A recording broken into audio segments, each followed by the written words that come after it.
Ito si Kopiko.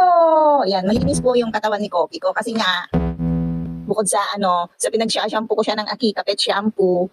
Ayan. Ayan, wala siyang anong tawag doon, yung mga ticks and flea na tumatalon-talon, wala na siyang garapata. Ayan, malinis po. Ayan. Ayan, wala kang makikita na Ayan, kaya maganda po talaga yung pour-on solution. Yun yung ginagamit ko sa kanila para hindi na sila magkaroon ba ng kahit na anumang parasites. Ayan.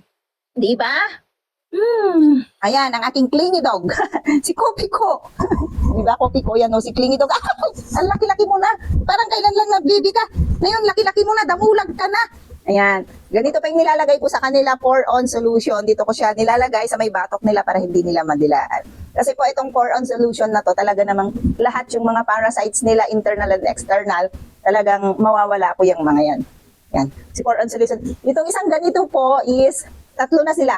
Pinapatak ko lang dito sa kanilang batok. So kung gusto niyo na mawala yung mga yung mga garapata, pulgas, lahat ng parasites na yan dyan sa mga fur babies nyo, gamitan nyo po ng pour-on solution.